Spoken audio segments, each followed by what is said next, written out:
Ghana has been predominantly reliant on hydropower since 1965. Its energy sector is controlled by large hydro and natural gas-fired thermal, with large hydro contributing about 51%, with thermal contributing about 48%. The remainder is provided by modern forms of renewable energy. The energy sector in Ghana comprises mainly electricity, which accounts for about 15%. Then we have petroleum products, about 45%, and then biomass, mainly charcoal and firewood, which is the main source of thermal energy. So in Ghana, modern forms of renewable energy, we have solar, we have wind, we also have the biomass sector contributing much to it, and we also have tidal. Newer renewable energy sources currently contribute about 1.5% of the energy generation mix. This is an improvement from 0.5% before the passing of the Renewable Energy Act in 2011.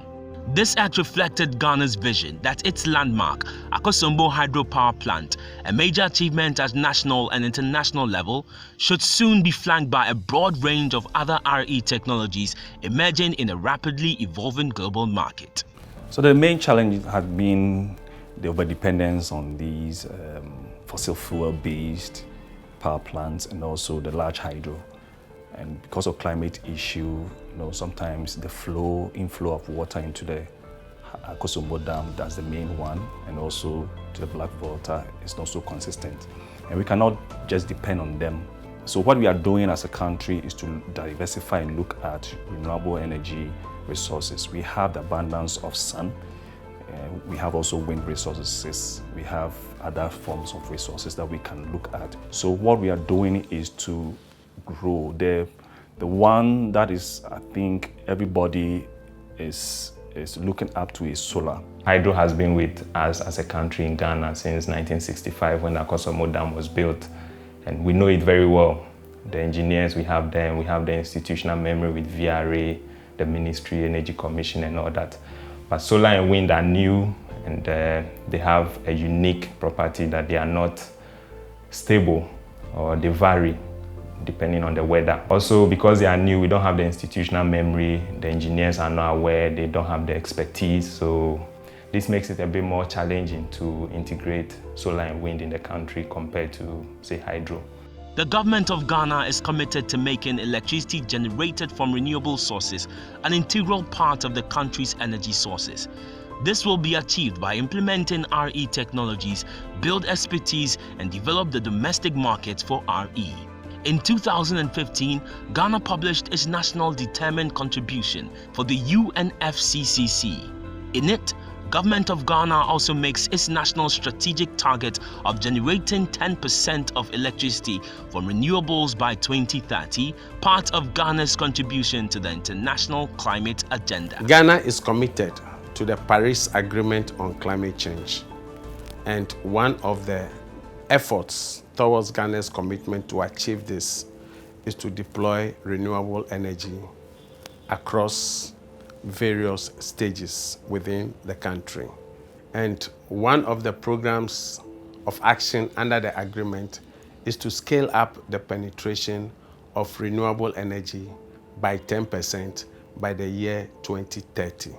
The German Development Corporation, on behalf of the German government, has been supporting the Ministry of Energy to carry out its mandate through the joint program Capacity for the Successful Implementation of the Renewable Energy Act. GIZ is a long-term partner of Ghana in its development.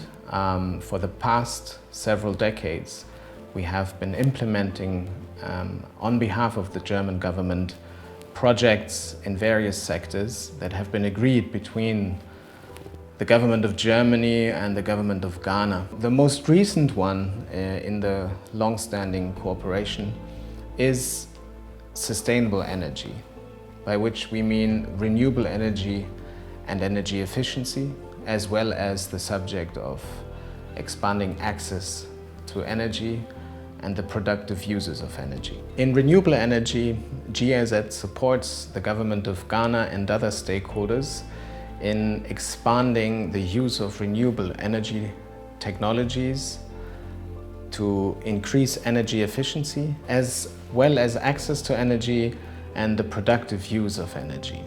The climate in Ghana provides the abundance of sun, which makes solar the main and most feasible source of renewable energy. Solar energy is the use of the sun and its energy to produce electricity. The most well-known solar technology is the use of photovoltaic.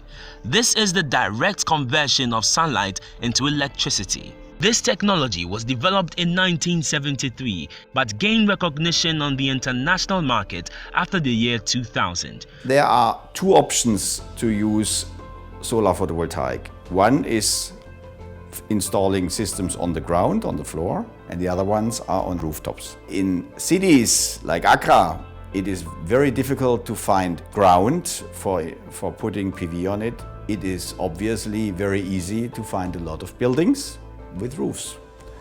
Therefore, many buildings are theoretically feasible to use and to generate electricity from the sun. Funding for the RE projects in Ghana can be daunting as loan rates from banks are high and usually require a short payback period. We want to promote the inclusion of solar into the energy mix. There are certain programs that we have put in place, certain regulations that we are putting in place to just attract investment into the solar sector. Ecoligo is a startup that works in the renewable energy space by coupling investors in Germany with commercial and industrial clients in emerging markets. They have financed over 2 million euros worth of projects in Ghana, Kenya, Philippines, and Chile. As Ecoligo, one of the main things we do is to try and remove the financial barriers that a lot of companies see when they are trying to consider doing a solar project. The way we do that is that we use ecoligo.investment, the crowd investment platform, to raise the capital from German crowd investors to finance solar projects here in Ghana. We provide the financing, we provide the maintenance and operations, we ensure the system for the whole contract duration, we administer it, we operate it, everything is included. And that's what we call a solar as a service solution. And we think that is the way forward in the future. The plan is to gradually integrate solar in most of these government buildings so that at least during the day you can have solar to contribute a significant share of the power consumption. By so doing, you can be able to relieve energy from the national grid or relieve energy to support industries. The introduction of the grid-tied systems enabled the use of the national grid to store solar-generated power, which alleviates the setup cost on storage and reduces the general setup cost by up to 30%. Conventional power network all over the world since electricity was discovered was having a central producer, generate, transmit, and then this is sold to users or the end users, which includes households, industries, and offices. Now with net metering, you are able to also sell back to the central producers or to your utility.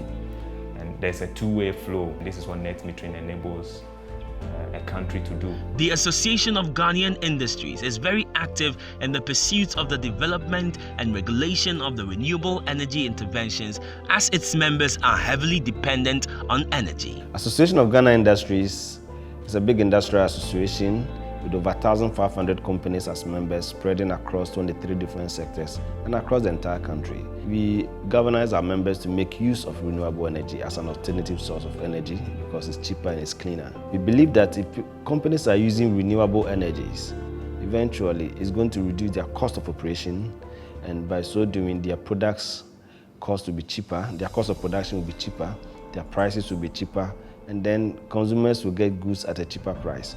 Again, it makes us more competitive because the imported products that are coming into the system, if your products are cheaper, then you can protect your market share.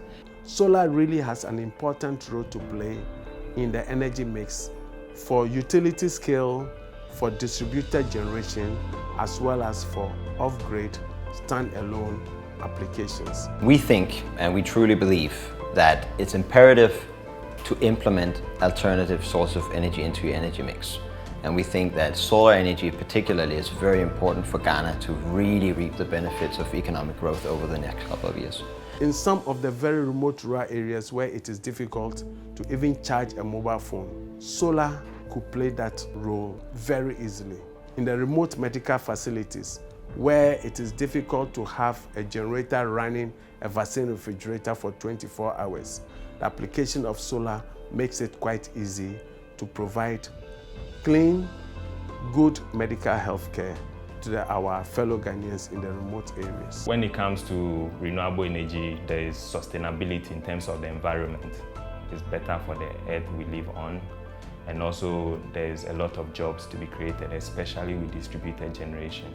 The target is to ensure that modern forms of renewable energy contribute significantly to the energy generation mix we have. We have that by 2030, about 10% of the generation mix should come from renewable energy. Renewable energy can make a significant contribution, not only because they're more friendly to the environment, they cause less damage to the global climate, but simply and most importantly, because they make economic and commercial sense. In the near future, Ghana aspires to become a net exporter of energy in the sub-region.